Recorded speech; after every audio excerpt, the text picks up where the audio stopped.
My older sister married the village chief's eldest son, just so she could have meat to eat, while I was given to a poor intellectual who had recently moved to our village. But on the day of my sister's wedding, Tom Allen had already left the village to do business and never came back.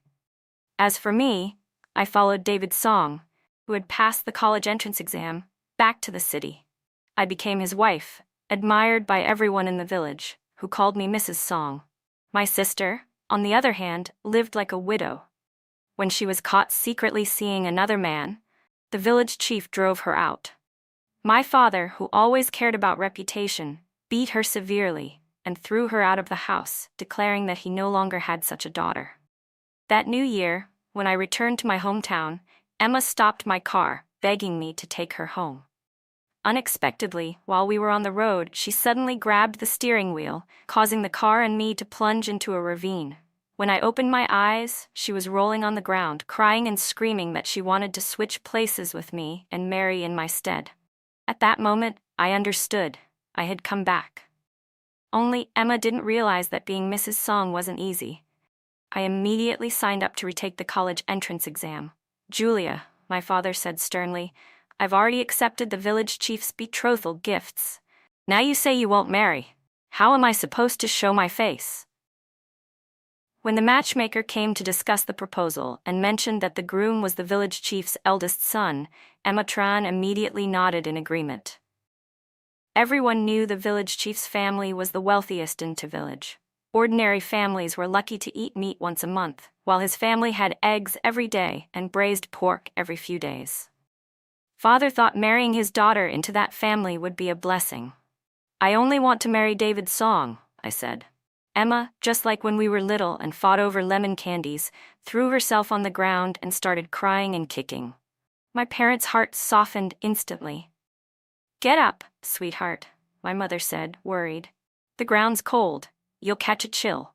Then she turned to me without asking a single question, only saying to my father, "Emma's right. The village chief never said it had to be her. Either daughter would do, right? He already gave us a cow and several dozen pounds of grain. We can't risk offending him." My father's voice hardened. "Julia, listen to your parents," I answered obediently, just as I always had, but deep inside I was already making plans. There were exactly 100 days left until the summer college entrance exam. I had to use every moment to study. Last year, the national college exam had just been reinstated, and everything was rushed. None of the young intellectuals from our village passed the winter exam. This summer's test would be more formal and organized.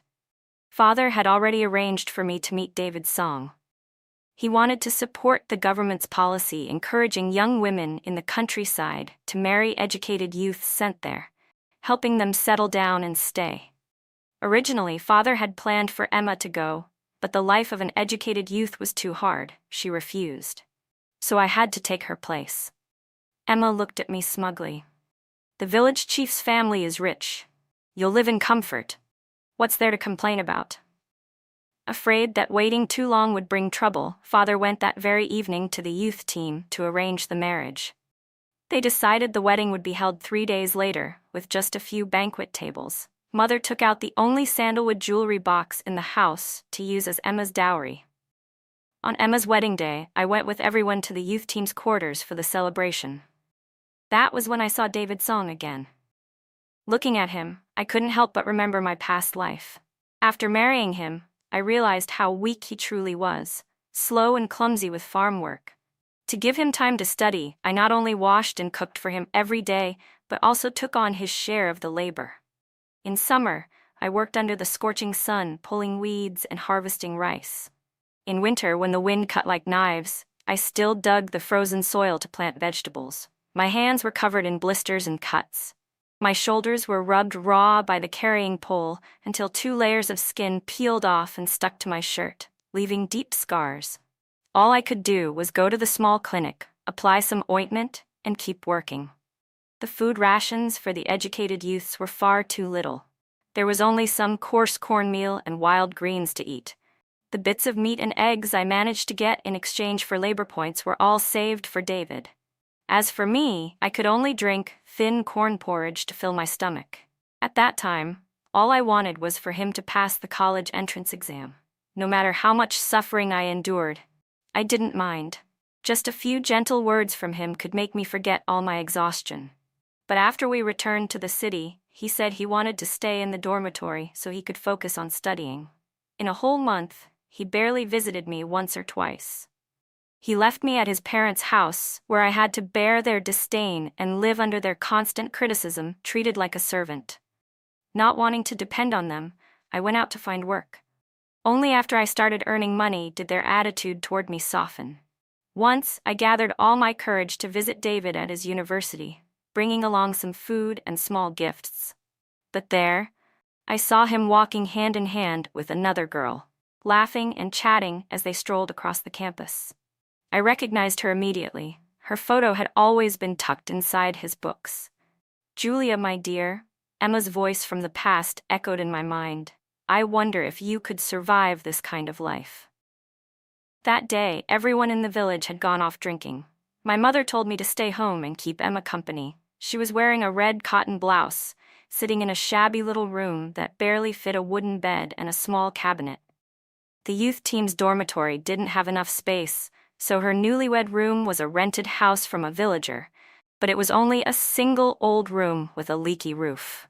Every time it rained, water dripped everywhere, and she had to walk more than 10 minutes just to reach the restroom. I remembered living there in my previous life.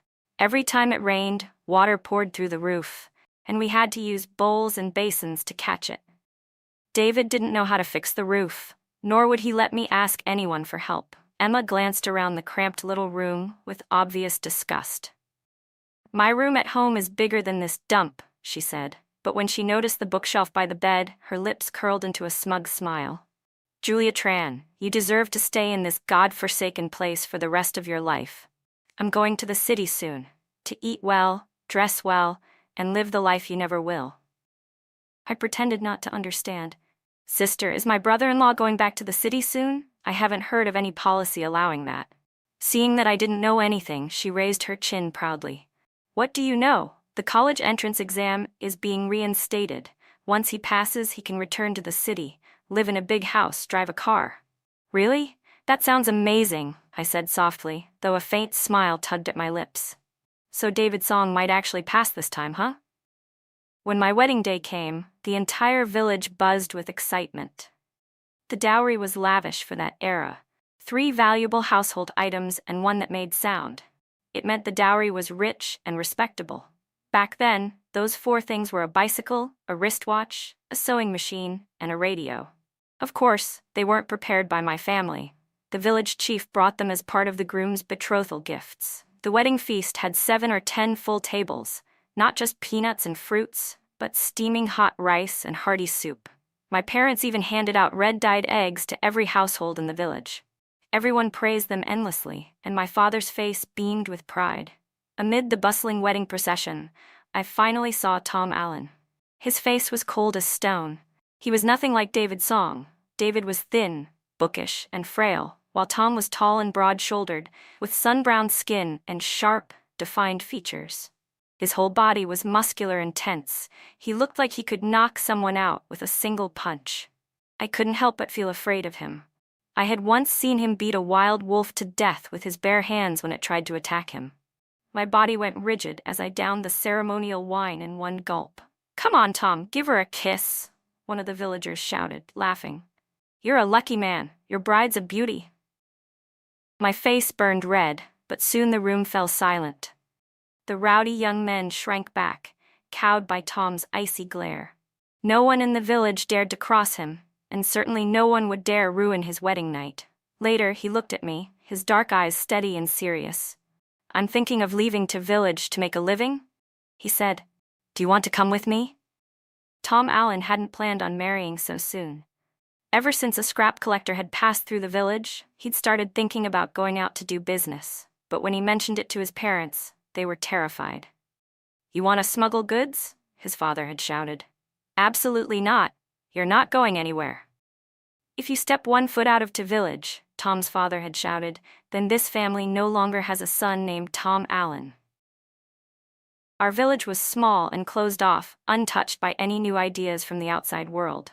To them, farming was the only honest way to live. Anyone who wanted to leave and do business elsewhere was said to be possessed by demons and would be gossiped about behind their back. Tom was an only child, spoiled and doted on since he was little. No one expected that this time he'd be locked up at home, watched closely by his parents. They even invited a matchmaker right away, hoping to tie him down with marriage so he wouldn't leave. I knew that if I refused to marry him, by the next morning he would run away on his own. "No, I'm not going," I told them firmly. "I won't go." It was a steady, deliberate refusal. Tom pressed his lips together, turned his back, and walked away without a word. "Wait," I called out. "Let me think for a moment." He hesitated, stopped for a few seconds, but still kept walking. I couldn't help myself. I reached out and grabbed the corner of his shirt. Finally, he turned to face me. "I support you leaving to do business," like I said softly. "But I want to stay here to study. I need to prepare for the college entrance exam, so I can't go with you right now. When I get into college, I'll come find you." In my previous life, even though he never returned to the village, I had met him once in South City. He had his own car and driver, and he owned several shopping centers. Even the local market vendors treated him with respect. People called him one of the leading figures in the city's economy. Tom froze for a moment, the dark depths of his eyes flickering with a faint light. Then he sat down beside me, so close that when I breathed in, I caught the clean scent of soap from his skin. "All right," he said quietly. "Then I'll go out and earn money for your tuition." His deep voice, once cold and stern, softened into something warm. The red candle in our room burned all through the night.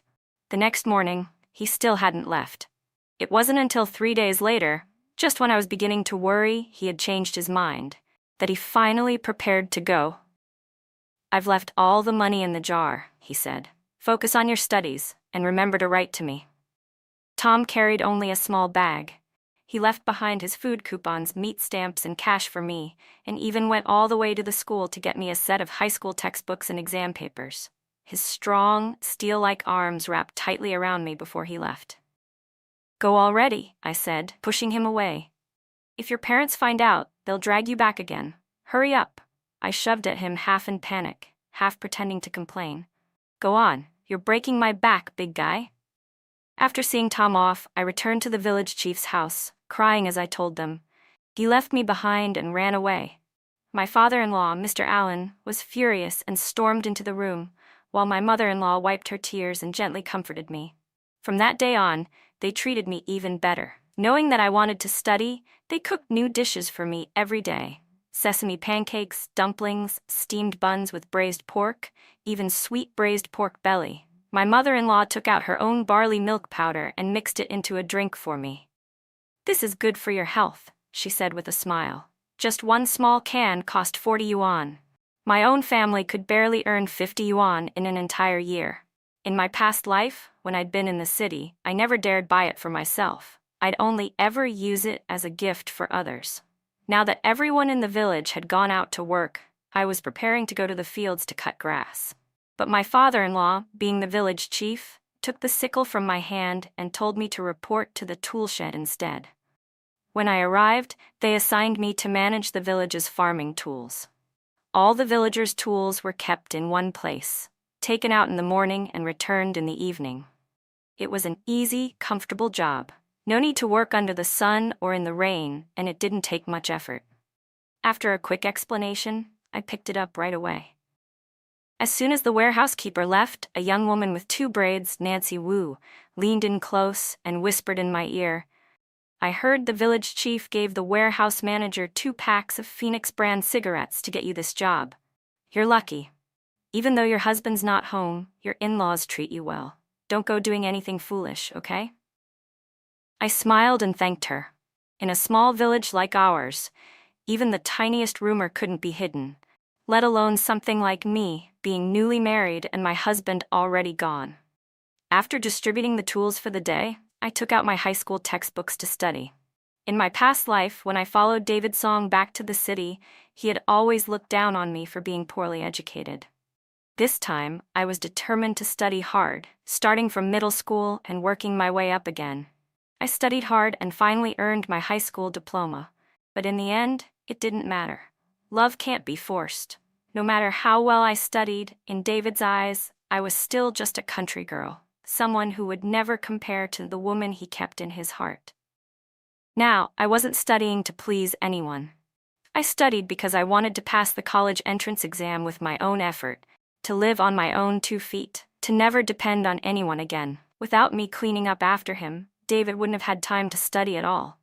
He worked all day in the fields. How could he have ever kept up with his books? Suddenly, a sharp, angry voice interrupted my thoughts. "Why don't I have a pair of gloves?" The shout startled me so much that I nearly dropped my pen. It was Emma. She stood at the doorway of the tool shed, her eyes wide when she saw me sitting there. In my previous life, she had been the one working in this position, but she'd always been resentful, lazy, half-hearted, skipping work. Within days, she was fired from the role my father-in-law had begged the village chief to give her. "Julia, give me 2 pairs of gloves. They'd better be brand new," she demanded. "They're all gone," I said calmly. "You're too late. People lined up early this morning. By 9 o'clock, everything was checked out." She scoffed. "Don't act innocent with me. If it weren't for me giving up my spot, you wouldn't be living so comfortably now." Emma glared at my new clothes, then at my crossed legs and the book in my hand. Her face twisted with fury. "I'm living worse now than before I got married. I eat corn cakes and watery porridge every single day. David may be gentle and educated, but he's useless. He can't do anything except read. I have to do all the housework and field labor by myself." I looked up at her coolly. "You were the one who insisted on marrying David's song. What's the matter, regretting it now?" "I'm not like you, lazy and greedy," she snapped. "You only married into the village chief's family because they have money. I married David because he's intelligent and hardworking. I don't regret it." I gave her a slow smile. "You sound like you're giving a speech, Miss Emma. Good for you. Stand tall and proud, not like those women who only chase after wealth." "She's right," said Mrs. Brown, the widow from next door. Her husband had died young, leaving her poor and struggling to raise her family alone. The other women in the village respected her deeply. Soon, the other women chimed in, praising Emma for being honest and hardworking, a shining example for everyone. Emma's face lit up with pride at the flattery. "You're amazing," I said with mock admiration. "Cutting grass so fast and so well without gloves? Impressive." She opened her mouth to argue, but Mrs. Brown tugged her away, muttering, "What do you need gloves for? Only delicate city girls wear them. Bare hands are faster. Come, I'll show you." When everyone had left, I shut the window, plucked out a strand of gray hair, and went back to my math problems. Later that day, word spread that Emma had cut her hands dozens of times while working and still couldn't finish her quota. Her rations were docked as punishment. The grass in the fields was thick and sharp, and Emma's hands, soft and smooth from years of easy living, couldn't compare to Mrs. Brown's calloused skin, toughened by decades of farm work. The next day, the whole village was gossiping again. The story was that Tom Allen had abandoned me because I wasn't good enough for him. When I went to work, people stared at me with pity or contempt. A few women who were friendly with Emma made a show of standing near me, talking loudly. "Some people think they're a phoenix when they're just a barnyard hen," one sneered. "Turns out no one even wanted that phoenix, ha-ha." Lisa Hill, Mrs. Brown's daughter, had once liked Tom and even sewn clothes to gift him, but when she'd offered them, he'd simply asked, "Who are you?" and walked away. She'd cried for days after that. "Couldn't even keep her own husband," another woman scoffed. "So embarrassing. And look at her, dressing up like that. Who's she trying to seduce now?" That last comment came from Mrs. White, the second widow in the village, who saw every other woman as a potential threat to her man. Nancy Wu, who had been helping me in the tool shed, slammed the window shut with a loud bang. "They're such gossips," she muttered angrily. I handed her a pork and mushroom bun my mother-in-law had made. "Don't be upset. Here, eat this before you make yourself sick." "I'm fine," she said, waving her hand, but I stuffed it into her mouth anyway. She finally smiled and began chewing in small, careful bites. Lisa Hill and Mrs. White caught the delicious smell of the bun. Seeing me still calm and unbothered, they grew irritated, stomped their feet, and stormed off. I returned to my desk. There were still a few math problems I couldn't solve. so after work, I decided to head to the youth team's quarters to ask for help. The moment I stepped into the youth team's quarters, the educated youths inside exchanged glances, before all turning to look at David Song. In the past, I had always come here to find him, bringing food and a few small gifts. Everyone had assumed that I would marry David, but instead, I had married someone else. David clearly thought the same, his face twisted with disdain. "You've climbed high now, haven't you? Don't come looking for me again. I thought you were different from those shallow country women, but it turns out you're just another one chasing wealth." He must have heard from Emma that I had stolen Tom Allen from her, while she, out of admiration for David, had nobly married him instead. That was what everyone believed, and no one cared to hear my side of the story. The leader of the youth team, Mark Yee, smiled awkwardly. "Oh, Emma, are you here looking for your sister?" he asked. "She's not here right now." I shook my head. "No, Captain Ye. I came to ask you about a few math problems." In my previous life, Mark Ye had gotten into Peking University. He had been the brightest among the youth team. At first, he probably thought I was using questions as an excuse to see someone, so he explained half-heartedly. But when I pointed out the exact steps where I got stuck, his attitude changed. He realized I was studying seriously. From that moment, he was genuinely pleased. Finally, there was a girl in the village who cared about learning. He lent me his notebook and textbooks so I could copy them, and even gave me the previous year's college entrance exam to practice. "Julia, study hard," he said. "The world beyond this village is much bigger than you think." From then on, whenever I didn't understand something, I went to him for help. Each time, I brought him roasted pastries or meat buns to improve his meals. There were only 60 days left until the exam. One evening, I knocked on the youth team's door for a long time, but no one answered. After a while, someone finally came out. It was Emma, leaning lazily against the doorframe, looking at me with contempt. Well, Julia Tran, don't you have any shame? Always shoving yourself in among a bunch of men?" "They study together every night," I said evenly. "There are girls there too. I only come to ask questions. What's wrong with that?" She sneered. "Study? You? You haven't even finished high school and you're dreaming about college? Keep dreaming in broad daylight."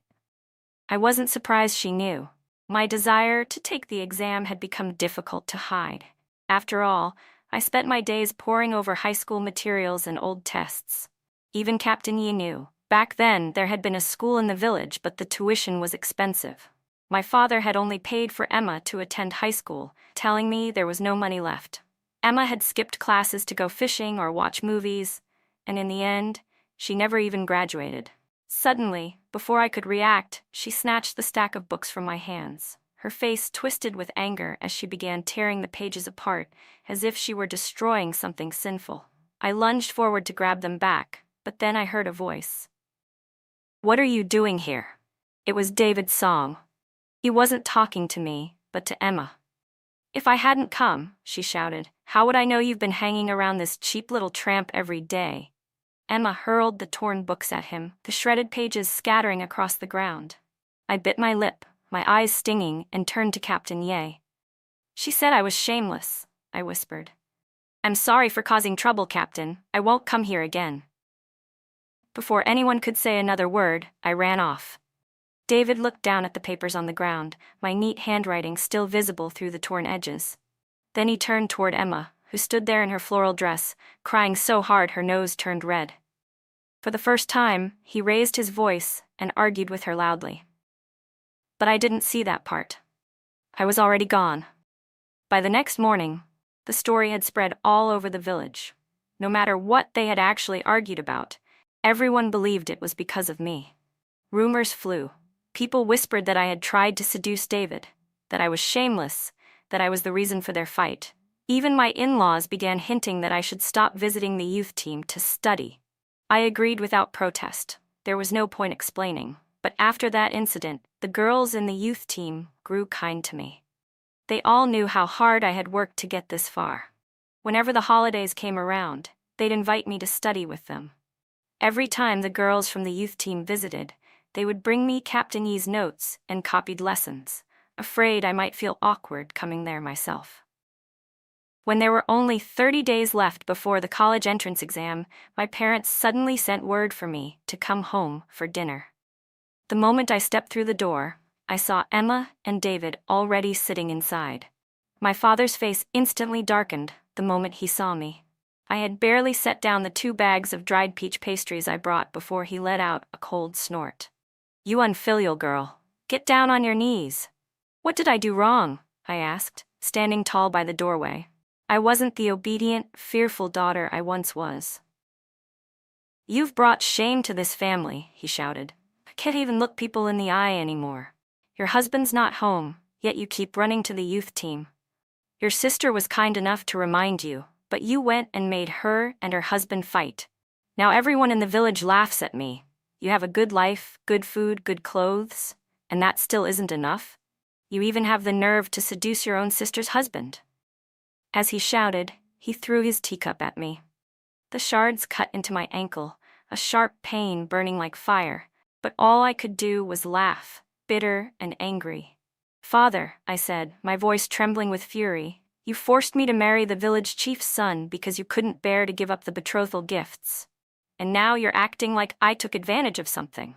He slammed his hand on the table. "Watch your tone. No matter what, you're living well now. You should think about your sister. You wear new clothes every day. Have you given her any? You bring food to those damned educated men, but do you ever bring anything home for your parents? Do you even care about your own family anymore?"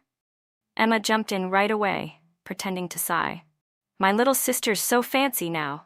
She even uses face cream. I haven't even seen what it looks like yet." The moment she said that, my mother stormed toward me. She searched my things and found the small jar of face cream, along with a tin of hand lotion and my silver bracelet. She handed them all to Emma. "Thank you, Mother," Emma said sweetly, slipping the bracelet onto her wrist before stuffing the rest into her bag.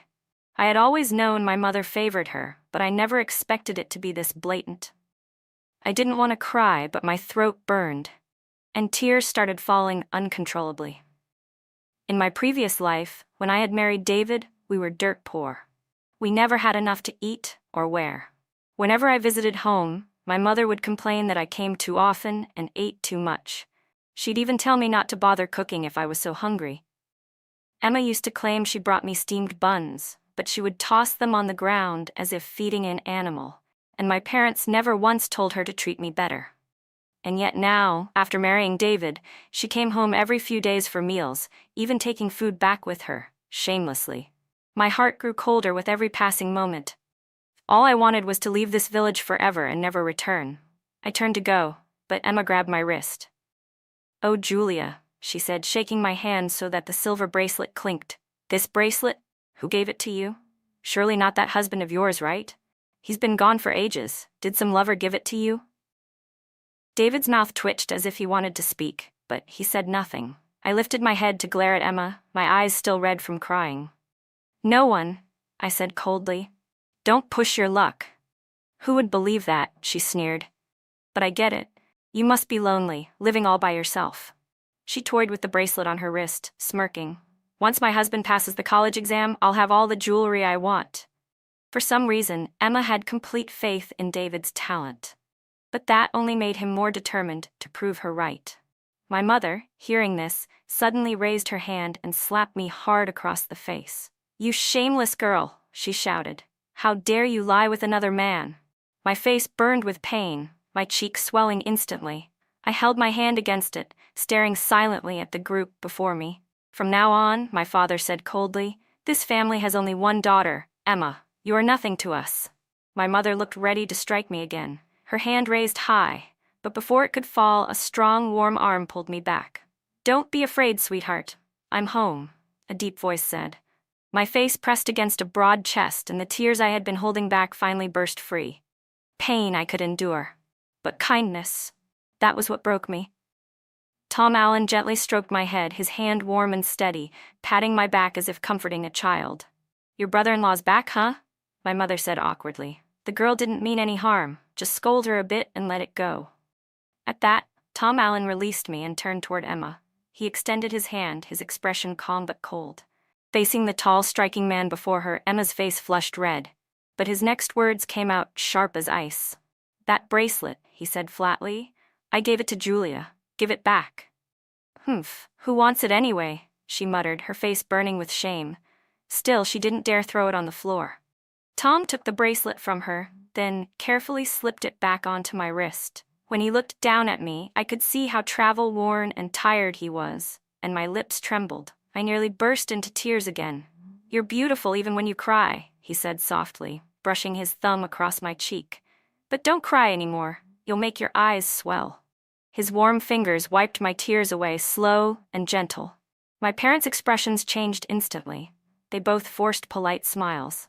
"You're back, son-in-law. Why didn't you tell us in advance? We didn't prepare anything to welcome you." Tom tilted his head slightly, his voice polite but cold. "No need. You both said Julia was no longer your daughter. Naturally, that means I'm not your son-in-law either." And with that, he took my hand and led me out of the house. My parents ran after us to the doorway. My father stomped his foot furiously, turning on my mother and Emma. "This is your fault, always running your mouths. Look what's happened now." Tom carried me inside our room and unpacked the gifts he'd brought from the city. Hair clips, dresses, sweets, milk candies, and imported cookies. His efforts to cheer me up finally made me laugh through my tears. Only when I smiled did he pull me tightly into his arms, whispering how much he had missed me. "Tom, it's the middle of the day," I protested, feeling his hand slipping around my waist, growing bolder by the second. I pushed at him weakly. "Stop it, please." But his large frame was unmovable, and he only chuckled in that low voice of his. It wasn't until late that night that we finally sat down to eat dinner. Afterward, I laid down a rule. "Next month, I'm focusing entirely on my exam prep. You're not allowed to distract me." He laughed, promising to behave. When he left again, he brought back big bags of gifts for the villagers: cloth, soap, candies, and small trinkets. Word spread quickly that he was doing well in business.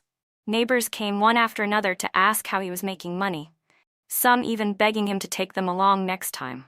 The rumors about me being scolded and shamed at my parents' house died out almost immediately. The gossip evaporated just as fast as it had started. The villagers were so easily swayed. It only took one good deed, one glimpse of success, and they changed their tune completely.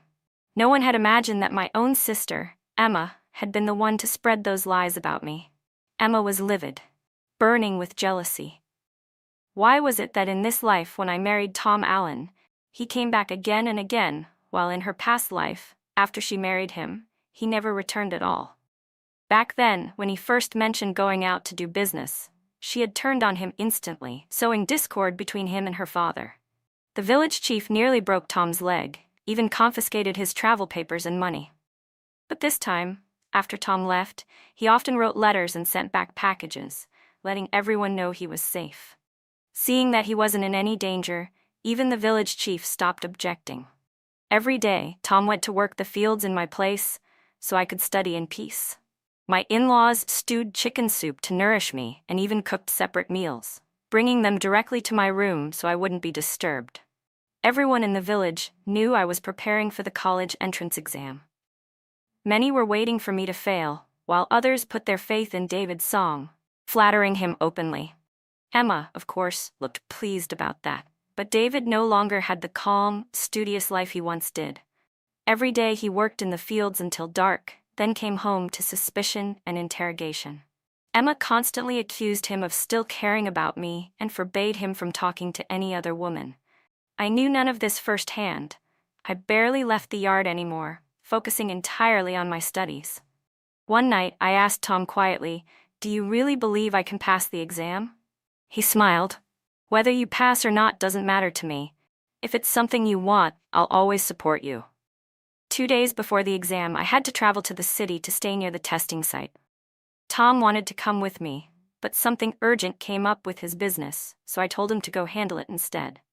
"You can't take the test for me anyway," I told Tom, smiling as I packed my things. Right before I entered the exam hall, Emma suddenly appeared, holding out a cup of mung bean soup.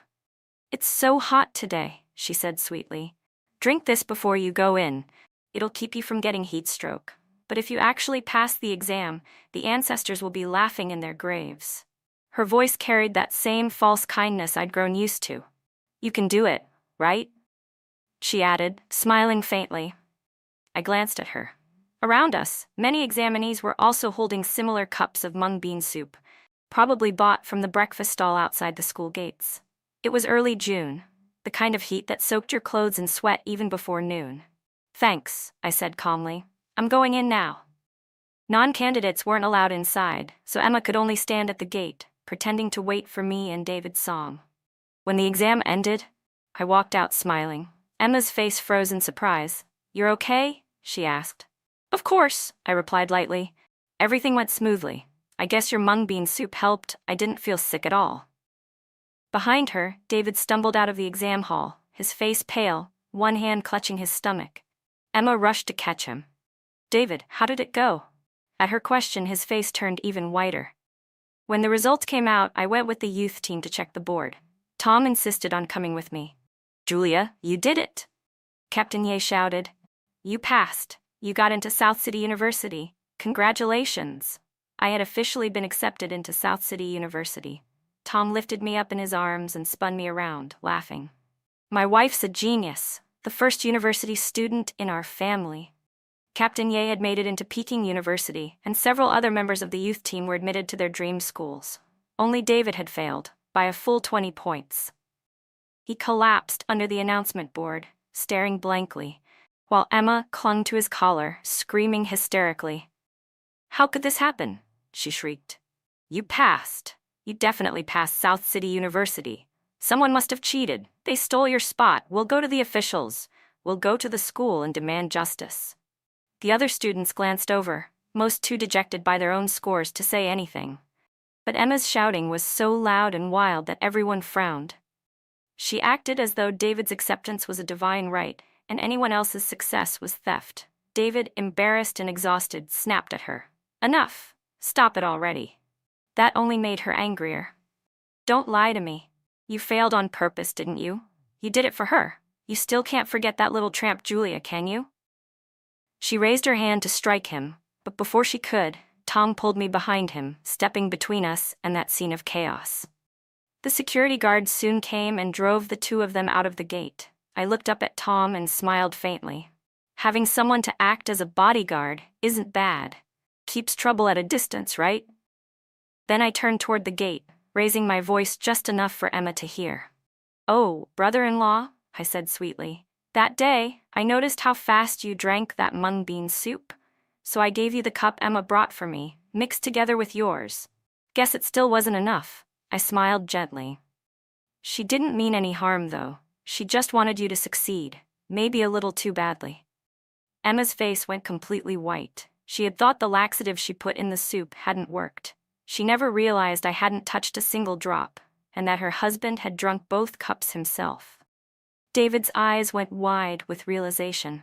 Then, without a word, he swung his hand and slapped her hard across the face. What happened between them after that, I didn't care to know. When I returned to village, red silk banners stretched from the entrance of the village all the way to our doorstep.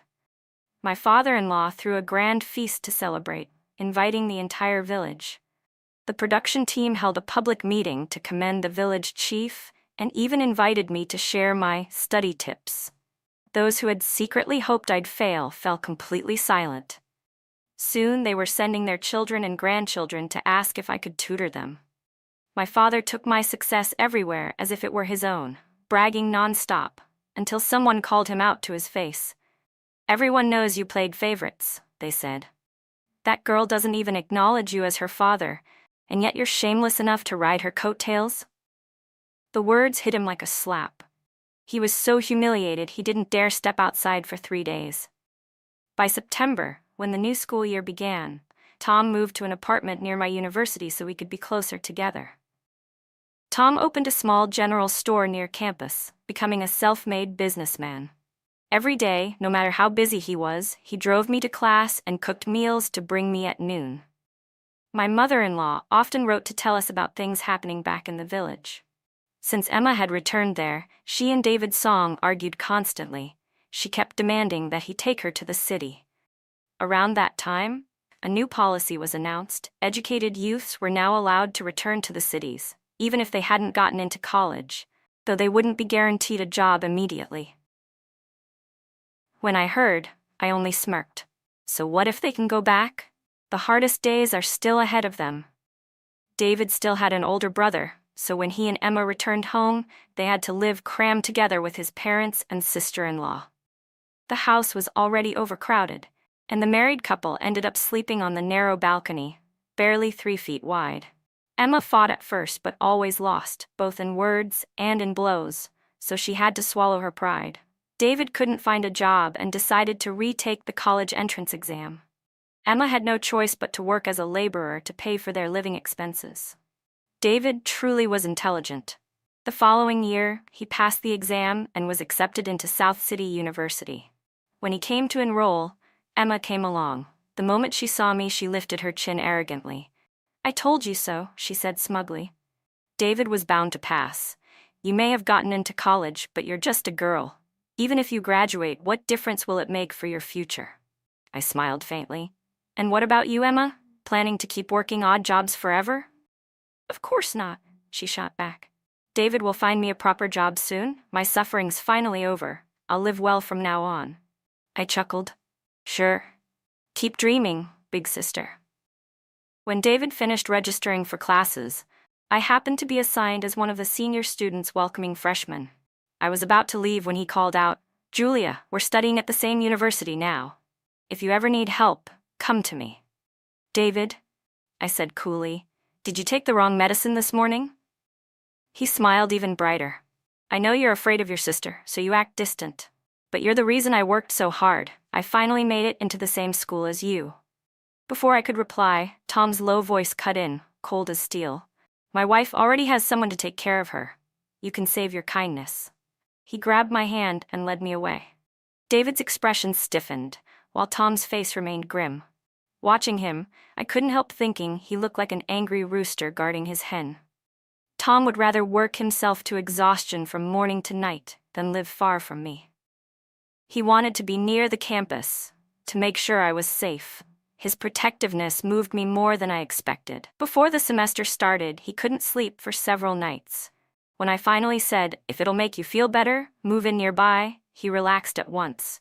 As I looped my arm through his, I teased him. "Jealous again?" He grinned. "Then from now on, you're not allowed to talk to him at all."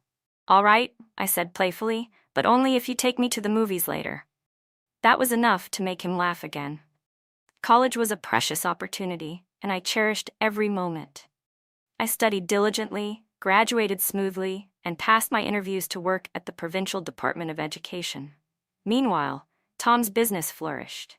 He expanded his store, opened new ones, and eventually bought a 3-story villa, complete with a color TV and imported furniture. My coworkers often warned me, "You should keep an eye on your husband. Rich men tend to go astray." I just smiled and said, "I know." But deep down, I couldn't help feeling weary. Even after becoming a wealthy man, Tom never lost his possessiveness. He still lacked a sense of security. He even set a curfew for me. If I went out with friends, he insisted on driving me himself. He'd often ask, "Do you think I'm inferior to anyone?" When news spread that I had moved into a villa, Emma showed up again, this time bringing David and our parents. She looked around the house, eyes gleaming with jealousy. "A daughter should take care of her parents in their old age," she said sweetly. "Isn't that only right? If you don't let them live here, I'll report you to the Department of Education for being unfilial." In this society, filial piety was everything. If they made a scene at my workplace, no amount of explanation would clear my name. My father, proud as ever, couldn't bear the thought of losing face, so I calmly gave them 2 options. "Either you stay here and never return to the village," I said, "or you take 100,000 yuan and go back to build a new house. You'll have something grand to show off to the neighbors." It didn't take them a second to decide. They chose the money. After all, what could be more satisfying than showing off to everyone back home? Emma, on the other hand, was crushed. All she could do now was cling to the hope that David would someday earn enough for her to live in a villa too. David graduated, became a university lecturer, and seemed to have found stability in life. But that happiness didn't last long. Before long, I started hearing whispers. They said he had reconnected with an old childhood sweetheart named Vivian Tan, the girl for whom he had once volunteered to go to the countryside years ago. She hadn't waited long before marrying someone else, but now she was divorced, with a young daughter, and had come back to David for help. He pitied her, gave her money for living expenses, and even found her a job. Eventually, he brought her and her daughter into his home, claiming he had adopted the child as his own. When Emma found out, she completely lost control. In a fit of rage, she pushed Vivian down the stairs. David, furious, dragged Emma to the hospital to apologize. No one knew exactly what happened inside that room, but when she came out, there was a bright red handprint across her face. She ran all the way back to the village, crying and begging my father to defend her. But what use was a useless daughter compared to a university lecturer's son-in-law? My father didn't even hesitate. He kicked her out that very night. That weekend, while I was home alone, someone started knocking on my door non-stop. When I opened it, David stood there, holding a fruit basket. "What are you doing here?" I asked sharply. For safety, I didn't let him inside. "Whatever you need to say it here." "Julia," he said, forcing a smile, "I heard you've been promoted to department head at the Education Bureau. Could you maybe talk to my university for me?" So that was it. Someone had reported his inappropriate relationship, and the school had suspended him pending investigation. "I can't help you," I said curtly, moving to shut the door. He panicked, shoving his foot in the doorway. The pain made him wince, but he didn't move. "Julia, please. You have to believe me. There's nothing between me and Vivian." "I'm not your wife," I said coldly. "Whether I believe you or not doesn't matter." He clenched his fists. "You used to like me. You used to bring me food before I got married. It was Emma who ruined everything between us." "Stop deluding yourself," I snapped. "I never liked you." David's jaw tightened. "You think your husband's a good man? You really think he loves you? He bribed people at South City University years ago to keep tabs on you. Every time you talked too long with another man, he'd show up to scare them off." "I know," I said calmly. Just 4 quiet words, but they struck him harder than a slap. "I'd rather have a man who loves me obsessively," I said softly, "than one who keeps 2 hearts." David stared at me, speechless, before turning away and walking off in silence. When I closed the door, I realized Tom had been standing quietly at the end of the hallway the whole time. He smiled as if nothing had happened. "I bought pork ribs on the way home. Do you want them braised or sweet and sour?" He took my hand and led me inside as though the encounter had never occurred. That night, as I ate the sweet and sour ribs, I caught him watching me. His gaze was calm, but deep. I remembered that day long ago, when the matchmaker had first mentioned the village chief's son, and Emma had immediately agreed to marry him. "Are you trying to get away from me?" Tom asked suddenly. We spoke at the same time, both startled by the other's question. "So, you heard everything," I said softly. He nodded. "You're pretending you don't care, but I know you. You're just holding it in. The moment I let my guard down, you'll drift away." He wasn't wrong. He knew I'd already retaliated against Emma, and that I'd been willing to cut ties with my parents. I wasn't someone who endured quietly. I met his eyes. "You're not the only one who knows things. I know about the time you and your buddies jumped that senior who was pursuing me. I know you set up that sleazy director who tried to harass me so he'd lose his job." Tom blinked, caught off guard. I smiled faintly. "As long as you keep loving me, I'll never leave." His face softened, his voice low and tender. "Then I'll love you with everything I have, my beautiful wife." In the end, David wasn't fired, but his career was over.